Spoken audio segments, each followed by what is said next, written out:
and welcome back to Heaven Bound Teachings. First of all, glory to y'all that I'm here again. I posted on this channel 2 months ago, which is disgraceful and it's disappointing, but above all, it's disobedient. It's disobedient, and it's like, there's definitely a place in hell for the disobedient. What am I doing? Guys, what am I doing? Deep it. What am I doing? I would love to just get into the word.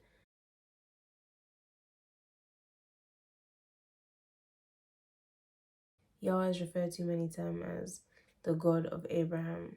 So the man of YAH that we're going to be focusing on today is Abraham. Now the Lord had said to Abram, "Get out of your country, from your family, and from your father's house, to a land that I will show you. I will make you a great nation, I will bless you, and make your name great, and you shall be a blessing. I will bless those who bless you, and I will curse those who curse you, and in you all the families of the earth shall be blessed." So Abram departed as the Lord had spoken to him, and Lot went with him.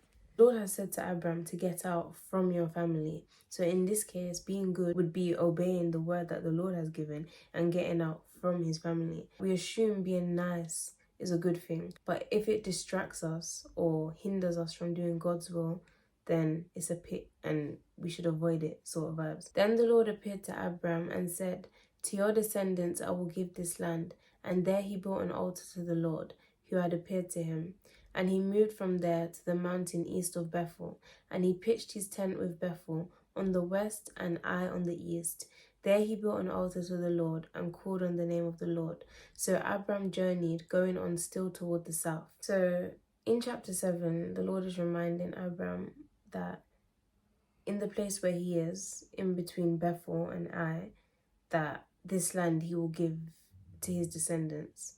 And in this land, he's built an altar to the Lord where he calls on the name of the Lord and worships and these things. Now, in verse 10, it says, "Now there was a famine in the land, and Abram went down to Egypt to dwell there, for the famine was severe in the land." But if we just hold on, wait a minute, where in the word does it say that the Lord led or the Lord directed or appeared to Abram and told him to go to Egypt? This was his own fear and doubt and worries that would have caused him to go into a land that is full of ungodly people and ungodly practices, because the Lord has just told you in verse 7, "To your descendants I will give this land." And because the land is experiencing some trouble, instead of staying in the land and calling upon the Lord or waiting on the Lord or trusting in the Lord, in the place where I am, in the struggle, in the trial and the tribulation, what we're supposed to do is call upon the Lord and wait on him and allow him to intercede, not go out of our way and try and make our own way, because we are not fixers of things. Abram is not a fixer of things. So anyway, we'll see this. But yeah, I just wanted to highlight that Abram was gone into Egypt, but the Lord never called for him to go there in the first place. This is 11. "And it came to pass, when he was close to entering Egypt, that he said to Sarai his wife, 'Indeed, I know that you are a woman of beautiful countenance.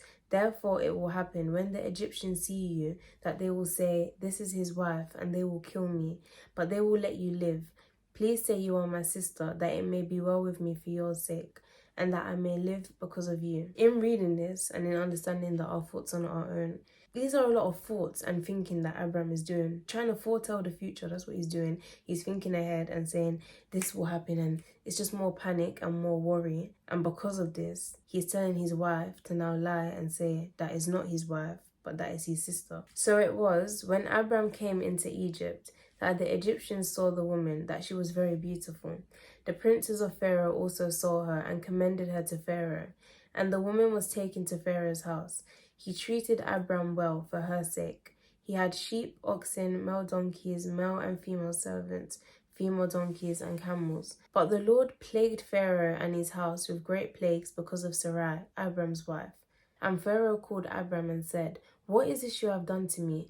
Why did you not tell me she was your wife? Why did you say, she is my sister? I might have taken her as my wife. Now therefore, here is your wife. Take her and go your way.'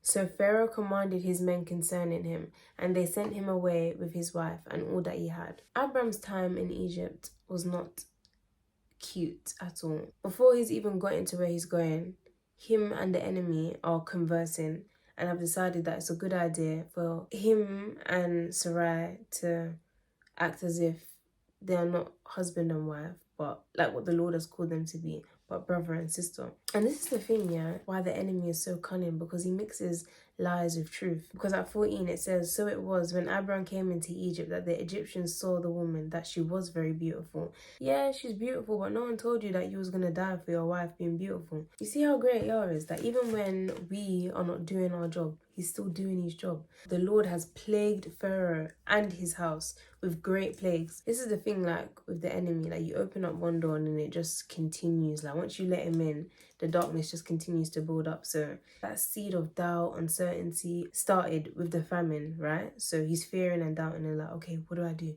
I go to Egypt. Then in Egypt, he's fearing and doubting and having uncertainty again, which is why he's told his wife, hey, tell them you're my sister. And Pharaoh called Abram and said, what is this you have done to me?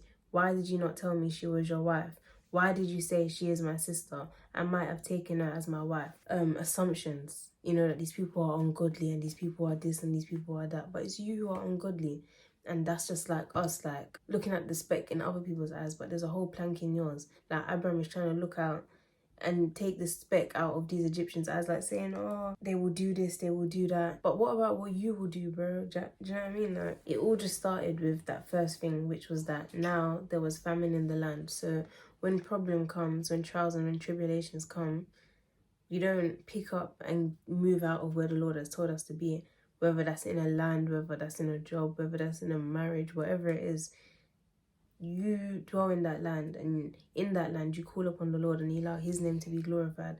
But when we do things like stepping out and trying to go into other lands to gain or receive from there, and that's not where the Lord has told us to be, then we're gonna buck up into problems, just like what Abram has done. So even Abram, it says when he goes in to Pharaoh's house that Abram was treated well for her sake. So even when we're lying, when we're being disobedient, when we're going out of where the Lord has told us to go, he still allows us to be treated well and these things. And this is why, once again, people think that they can go and drag their feet for 2 months and not be making videos, or why you think you can do what you're doing and just continue like, oh, I'm still waking up, I'm still breathing, God's still doing this, I'm still getting this, I'm still but it's because YAH is great and he's humble. He doesn't need to, you do one bad thing or 2 or 3 or 1,000 and he's gonna come and revoke all of his goodness. Like, he doesn't need to do that. He's been here from the beginning of time. So it's just for us not to be fooled and think that we're getting away with anything, because we're not getting away with nothing. YAH is so great in the fact that he allows us to have these shortcomings and lack of faith and trust, and still display his greatness before us and his grace and his mercies. Because in all this, in all that Abram tried to cover and protect for himself, to make a way for himself, where he thought there was no way, which is the Lord, you think that there's no, when you think that there's no way, you think that there's no God in this situation, because he is the one who makes the way. So when we're trying to make a way for ourselves, we're not going to get anywhere, because we don't know anything. It's only the enemy that's going to come and go before us to make us think that we can go in a way, so that really it's leading to destruction. Now, if we read from chapter 13, then Abram went up from Egypt, he and his wife and all that he had, and Lot with him, to the south. You see how they always put Lot in at the end, like, and Lot with him, because he wasn't supposed to be there. And Abram was very rich in livestock, in silver and in gold. And he went on his journey from the south as far as Bethel, to the place where his tent had been at the beginning, between Bethel and Ai, to the place of the altar which he had made there at first. And there Abram called on the name of the Lord. So you see, after all this, you've had to go back to this place where you built this altar so you can call upon the Lord. It's just like me, for example. Same place, I got to come back to this chair and make this video, even when I'm trying to run away and be like, you got to come right back to the place. Unless you just want to be rolling around in turmoil for the rest of your life, you got to come back. You got to come back to the source. So yeah, he's had to come back, because that is where the Lord was calling him to dwell, where the Lord had said, to your descendants, I will give this land. In all his efforts to go out into Egypt, because whatever he thought he was going to find there, what he found there was rebuke. What he found there was having to fear and having to lie and come out of who the Lord had called him to be. Verse 5 now. Lot also, who went with Abram, had flocks and herds and tents. Now the land was not able to support them that they might dwell together, for their possessions were so great that they could not dwell together. And there was strife between the herdsmen of Abram's livestock and the herdsmen of Lot's livestock. The Canaanites and the Perizzites then dwelt in the land.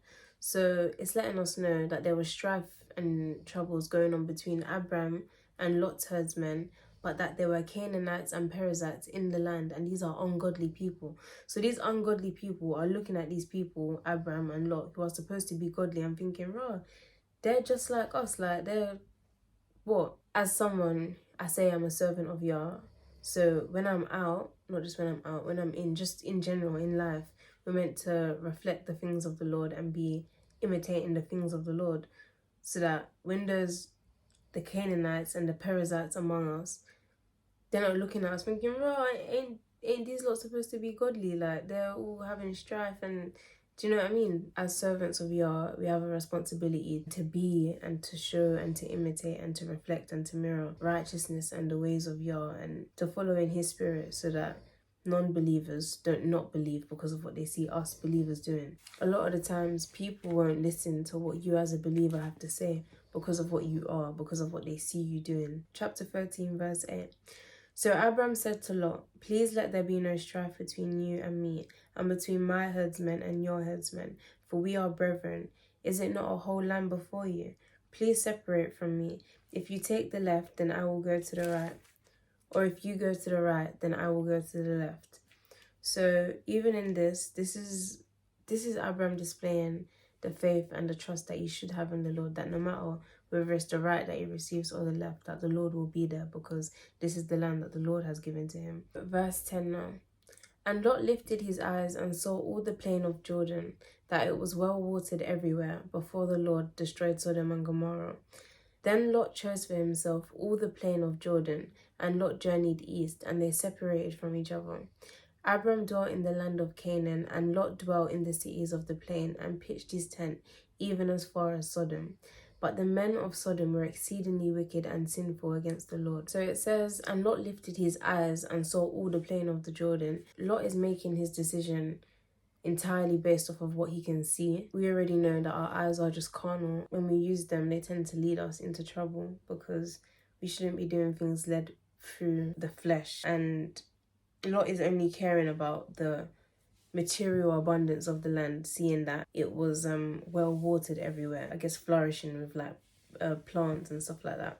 And it looks like he would have left what would have seemed dry and desolate to his uncle. Even though at the end of this it says, but the men of Sodom were exceedingly wicked and sinful against the Lord. So he's only caring about the material gain and not considering the spiritual effects that this land is going to have on his family and in himself. And the Lord said to Abram, after Lot had separated from him, "Lift your eyes now and look from the place where you are, northward, southward, eastward, and westward. For all the land which you see, I give to you and your descendants forever. And I will make your descendants as the dust of the earth, so that if a man could number the dust of the earth, then your descendants also could be numbered. Arise, walk in the land through its length and through its width, for I give it to you." Then Abram moved his tent and went and dwelt by the terebinth trees of Mamre, which are in Hebron, and built an altar there to the Lord. Just what I wanted to highlight in here, what the Lord says is that, "And I will make your descendants as the dust of the earth, so that if a man could number the dust of the earth, then your descendants also could be numbered." YAH is telling us that his people, us, we, cannot be numbered. But the irony of the Lord saying that we cannot be numbered, but then us being referred to as the ethnic minority or minorities. I'm skipping past chapter 14, and basically in this chapter it's about Lot's captivity and rescues. In the region where Lot is, basically there's kings who are forming allies and warring each other and taking people's possessions, and in that these kings came together and went down to Sodom where Lot was and actually took him and all that he possessed. So Abram was basically forced to go out and rally up his army, rescue Lot and all his possessions and these sort of things. The word of the Lord came to Abram in a vision, saying, "Do not be afraid, Abram. I am your shield, your exceedingly great reward." But Abram said to Lord God, What will you give me, seeing I go childless, and the heir of my house is Eliza of Damascus? Then Abram said, Look, you have given me no offspring. Indeed, one born in my house is my heir. And behold, the word of the Lord came to him, saying, This one shall not be your heir, but one who will come from your own body shall be your heir. Then he brought him outside and said, Look now towards the heaven, and count the stars if you are able to number them. And he said to him, So shall your descendants be. The reassurance is lovely from the Lord that, no, Eliza will not be the heir, but one from your own body shall be your heir. YAH's people are numerous, there's so many, and in the end, who will return unto him? He says it's just a remnant. By YAH's grace and mercy, we will be counted in with that remnant. And he believed in the Lord, and he accounted it to him for righteousness. James chapter 2 verse 19 says, You believe that there is one God, you do well. Even the demons believe and tremble. To believe in God is the bare minimum, because a demon, you're on the same level as a demon, because even they believe and tremble. But it's for us to believe God, to believe in God, to live in him, and allow his spirit to lead us and guide us and be obedient to him and just want to be pleasing in his sight, not caring about how a man might view you, how your nephew might view you, if you leave him behind. Do you know what I mean? It's these sort of things. Now, if we read chapter 16. Now Sarai, Abram's wife, had borne him no children, and she had an Egyptian maidservant whose name was Hagar. So Sarai said to Abram, See now, the Lord has restrained me from bearing children. Please go into my maid. Perhaps I shall obtain children by her. And Abram heeded the voice of Sarai. It just goes to show, this is us. Sometimes when you're reading it, it seems like, oh, this is far-fetched. I wouldn't do, you would, you have, we do. Perhaps I shall obtain children by her. With the Lord, it's not a perhaps. That's Satan. It's surety. The Lord has said to Abram, no, the heir will come from your body. Once again, it's this thinking thing where our thoughts are not our own. Perhaps I shall obtain children by her. What do you mean, perhaps? When we start to walk by sight and not by faith, these are the sort of actions that we produce. Actions where we're perhaps in and not really knowing and we're not really sure. It's directly Abram that the Lord has spoken to and said that he will do this thing. And he has heeded to the voice of his wife instead of heeding to the voice of the Lord and the Spirit of the Lord. Then Sarai, Abram's wife, took Hagar, her maid, the Egyptian, and gave her to her husband Abram to be his wife, after Abram had dwelt 10 years in the land of Canaan.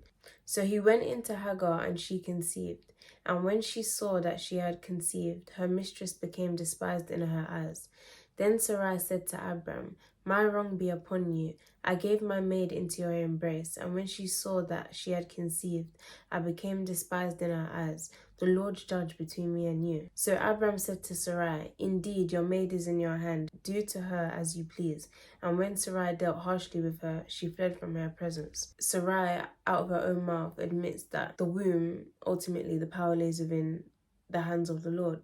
And then she's gone and taken matters into her own hands and decided that it must be through the womb of her maidservant. It's a sin against YAH's plan for marriage, because you're called one man to be with one woman, and obviously because she's believing she can't have this child, she's called another woman in to sleep with her husband. So it's just showing us that when we impatiently try to fulfill God's will in our lives through our own understanding and our own power, it's going to do nothing, it's going to accomplish nothing. And then in some cases, it will be a miserable success. They've been successful now in the fact that Hagar is now conceived, but it's already miserable from when, that's it, her mistress became despised in her eyes. So already it's not doing what you thought it was going to do. It's just causing darkness, because it started off with darkness in the beginning. This is a reminder for us that results are not enough to justify what we do before YAH. So in this case, to say, well, they got a baby out of it, it must have been YAH's will. People love to say this because a child is life, a child is a gift. Whatever we attempt to achieve or whatever we're doing without the Lord being in it, then it's just going to be a miserable failure. You're not going to succeed. And if you do succeed, you'll be even more miserable in what you succeeded in. Abram and Sarai thought that they will go out, acquire this child off by allowing Abram to go outside of their marriage. And it was a success in terms of the fact that Hagar was able to conceive, but as soon as she conceived, there was problems for Abram, problems for Sarai, problems for Hagar, and even later on, problems for the child who is to be born. So Abram said to Sarai, "Indeed, your maid is in your hand. Do to her as you please." And when Sarai dealt harshly with her, she fled from her presence. Now the angel of the Lord found her by a spring of water in the wilderness, by a spring on the way to Shur. And he said to Hagar, Sarai's maid, "Where have you come from, and where are you going?" She said, "I am fleeing from the presence of my mistress Sarai." The angel of the Lord said to her, "Return to your mistress and submit yourself under her hand." It's the first appearance of the angel of the Lord in the Bible. She's not the Abram of the story. Yeah, it's not Abram that the angel has come to, but it's this woman, this Egyptian woman, who's a maidservant, who has violated Abram and Sarai's marriage under the instruction of Sarai, and is now dealing with like a pride issue and being mistreated by her mistress. We should never forget that the Lord delights in doing this, in lifting up and helping those who others turn away from, and this is what we're supposed to do. So back at verse 6, when Abram says, "Indeed, your maid is in your hand, do to her as you please," it just goes to show that these are the things that the Lord is trying to keep us away from, these terribly complicated and difficult family situations that often arise out of our own disobedience. God gives and forgives, and we get and forget. Then YAH said to Abraham, "As for Sarai your wife, you shall not call her Sarai, but Sarah shall be her name, and I will bless her and also give you a son by her. Then I will bless her, and she shall be a mother of nations. Kings of peoples shall be from her." Then Abraham fell on his face and laughed, and said in his heart, "Shall a child be born to a man who is 100 years old? And shall Sarah, who is 90 years old, bear a child?" And Abraham said to YAH, "Oh, that Ishmael might live before you." Then God said, "No, Sarah your wife shall bear you a son, and you shall call his name Isaac. I will establish my covenant with him for an everlasting covenant, and with his descendants after him. And as for Ishmael, I have heard you. Behold, I have blessed him, and I will make him fruitful, and I will multiply him exceedingly." So YAH is so great, because I just love the way he says it. And he said, "And as for Ishmael, I have heard you," as in, and as for the child that you had out of disobedience, yeah, I've heard you, I will bless him too. Like, it's just, YAH is just too wavy. Chapter 28, verse 2. Now Abraham said of Sarah his sister, "She is my wife." And Abimelech king of Gerar sent and took Sarah. But God came to Abimelech in a dream by night and said to him, "Indeed you are a dead man because of the woman whom you have taken, for she is a man's wife." But Abimelech had not come near her, and he said, "Lord, will you slay a righteous nation also? Did he not say to me, 'She is my sister'?" And she, even she herself said, "He is my brother. In the integrity of my heart and innocence of my hands I have done this." And God said to him in a dream, "Yes, I know that you did this in the integrity of your heart, for I also withheld you from sinning against me. Therefore I did not let you touch her. Now therefore restore the man's wife, for he is a prophet, and he will pray for you, and you shall live. But if you do not restore her, know that you shall surely die, you and all who are yours." So Abimelech rose early in the morning, called all his servants, and told all these things in their hearing.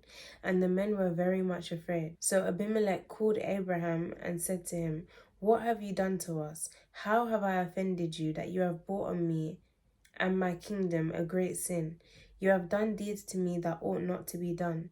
Then Abimelech said to Abraham, "What did you have in view, that you have done this thing?" And Abraham said, "Because I thought," because he thought, his thoughts are not his own, and he held on to the thought from the enemy. So now he's being rebuked once again by a pagan king who he thought there was no fear of God, when really it was him that was missing the fear of God, because he was fearing man instead of fearing the Lord and trusting in him. And Abraham said, "Because I thought surely the fear of God is not in this place, and they will kill me on the account of my wife. But indeed, she is truly my sister. She is the daughter of my father, but she is not the daughter of my mother, and she became my wife. And it came to pass, when God caused me to wander from my father's house, that I said to her, 'This is your kindness that you should do for me. In every place, wherever we go, say of me, he is my brother.' Then Abimelech took sheep, oxen, and male and female servants, and gave them to Abraham. And he restored Sarah his wife to him. Abimelech said, "See, my land is before you. Dwell where it pleases you." Then to Sarah he said, "Behold, I have given your brother 1,000 pieces of silver. Indeed, this vindicates you before all who are with you and before everybody." Thus she was rebuked. Then Abraham prayed to God, and God healed Abimelech, his wife, and his female servants. Then they bore children, for the Lord had closed up all the wombs of the house of Abimelech because of Sarah, Abraham's wife. Amen. Abraham is showing us that it's easy to slip back into old sinful habits because he stumbled in a place that he stumbled before. In the place where he stumbled, it's not even like he lied and he got away with it. He was rebuked and the whole house was plagued because of this lie that he told. Yet he's gone again to somewhere else where he's gonna receive yet again another rebuke. Once again, people have had to suffer because of Abraham and his disobedience and his lies and his fear, instead of trusting in the Lord, where people wouldn't be having to get badded up to do things where they didn't even know they were doing something because he said it was his sister. I know a lot of parents like to say that they're wise because they're older than you or these sort of things, but Abraham is literally showing us that age doesn't sanctify us, and unless yielded by the Spirit of the Lord, we will repeat in our old age the sins of our youth. So despite Abraham not trusting in the Lord like how he should have, YAH still wouldn't allow Abimelech to touch Sarah, not just for the sake of Sarah and Abraham's marriage or for the sake of Abraham's feelings, but because Sarah's womb was going to bring forth that child of promise that would eventually later on bring forth the Messiah. So Abimelech then goes on to ask him, "What did you have in view that you have done this thing?" And that's a great question to ask Abraham, because he definitely didn't have the Lord in view or anything that he was supposed to, but allowing the enemy to cloud his judgment. And it just came to me, thank you, while I was sitting here. It says, so Abraham prayed to God, and God healed Abimelech, his wife, and his female servants. Then they bore children, for the Lord had closed up all the wombs of the house of Abimelech because of Sarah, Abraham's wife. So it just reminded me, like, sometimes your own disobedience can be the cause of, like, another person's destruction. In Abraham being disobedient, it caused that plague to be on the Pharaoh's house. Like, the first word that I gave when I started this channel was because the Lord was telling me that there will be blood on my hands if I don't do this. I don't know who is helping, and that's probably why I've been so, like, slow and just dragging my feet, because I can't see what the Lord can see. But YAH is great because he speaks and he tells us and he shows us. So we must be obedient because we don't know who we're hurting. Chapter 21. And the Lord visited Sarah as he had said, and the Lord did for Sarah as he had spoken. For Sarah conceived and bore Abraham a son in his old age, at the set time of which God had spoken to him. And Abraham called the name of his son who was born to him, whom Sarah bore to him, Isaac. Then Abraham circumcised his son Isaac when he was 8 days old, as God had commanded him. Now Abraham was 100 years old when his son Isaac was born to him. And Sarah said, God has made me laugh, and all who hear will laugh with me. She also said, who would have said to Abraham that Sarah would nurse children? For I have borne him a son in his old age. Even as we read it, it's just like he said, like he would, because even though it took what man would say a long time, to be honest, even what I would say is a long time, like 25 years, for this promise to come to pass, but God was faithful in the end. God was faithful to his promise, and his promises never fail because he never fails. He's not a liar. And the promise of this son was not fulfilled because Abraham was perfect in obedience, but because YAH was faithful to his promise. And it's not every promise where, like this one, it was unconditional. Like the Lord would just not allow them to mess it up, even when they did. Like it was always going to be Sarah and Isaac and Abraham. By YAH's grace and mercy, I pray that my faith will be accompanied by works, that your faith will be accompanied by works. At first glance, of this story when I was reading it, and I was like, wait, am I reading wrong? Like, did he say that Sarah is his sister again? Like, but then you have to stop and you have to humble yourself and remember, this is really us. Like, this is us. Like, when we're reading these things, you must see yourself in the stories and not be judging from a hypocritical place, because none of us are called to be judged. This is here for me, for us to learn, but also to be reminded and shown that this is our nature, to continuously be unto evil, to backslide into the sinful ways of old, of our youth. But by God's grace and mercy, that won't be our portion, that won't be my portion, that I will do, that we will do what it is that the Lord is calling us to do,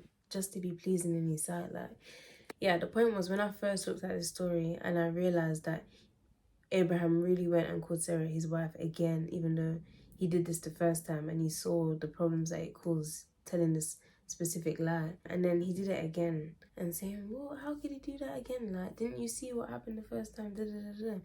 But it's really like me putting out a video 2 months ago saying, yeah, the Lord isn't telling me to make a video and ghost for a month, but I come back and I don't even do it for a month, for a couple of weeks. I do it for 2 months, 2 whole months. So it's like, I saw and I knew what not doing this, the effect that it was having on me.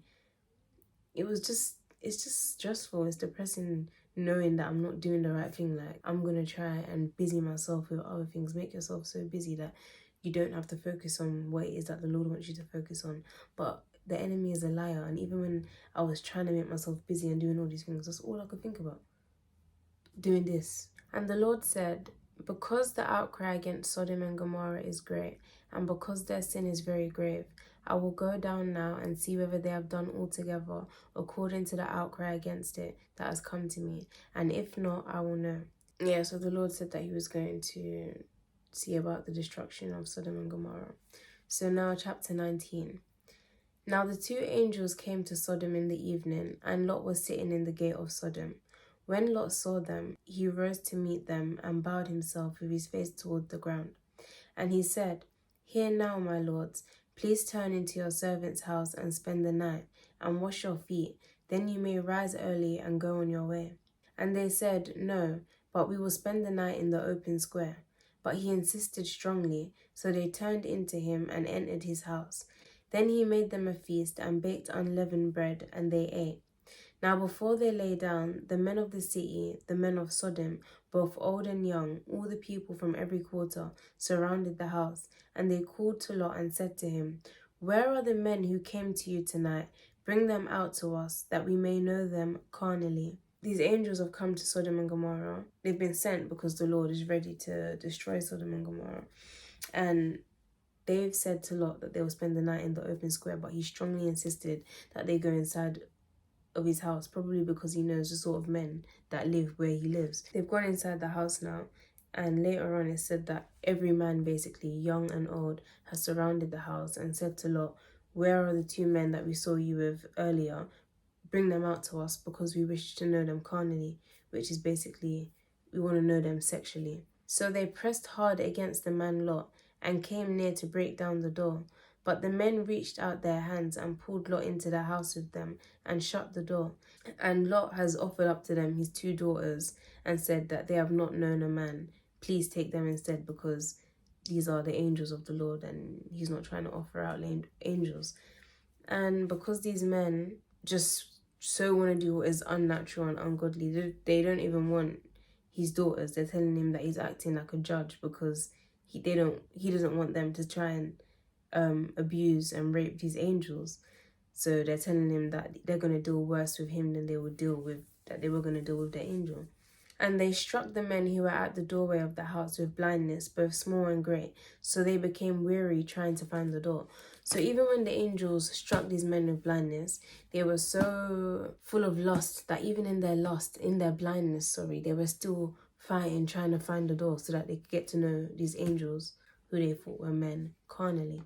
So this is just to sort of show and remind us of, like, you know, when people talk about Sodom and Gomorrah, like, it was really full of filth and abominable things and just tainted, and both young and old. So it just shows that the entire city was given over to immorality. And where it says that we may know them carnally, it's letting us understand that the sin of the men of Sodom was very openly connected to their homosexual acts. The fact that they had all been given over to these homosexual desires and lusts. And point to touch on, especially in this 2021 that we're living in, because the Bible is very clear that the Bible condemns homosexuality in the same breath that it would condemn incest or bestiality.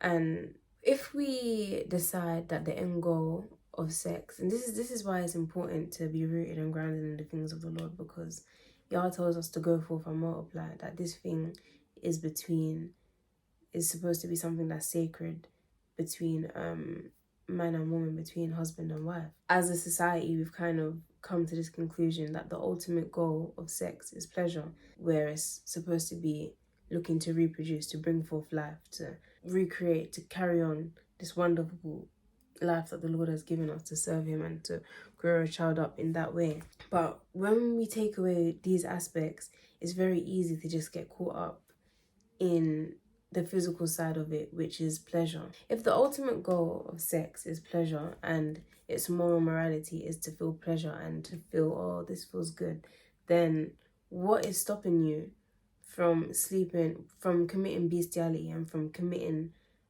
incest? Because if it feels good with a donkey, then it's fine. That is the argument, the foundation of why we must accept these things, because this is what people feel and this is what people want. But feelings and thoughts can be very easily manipulated, and we are not the author of our thoughts. Given opportunity, you'll be getting homosexual thoughts and you're thinking, oh, why am I thinking like that? I'm not even gay. Or why am I looking at you? I'm not even gay. But it's because our thoughts are not our own. So from the beginning of time, the seed has been there, which is why it is so common that anyone you ask more time, if they're honest, they would have had a gay thought or a gay experience at some point in their life.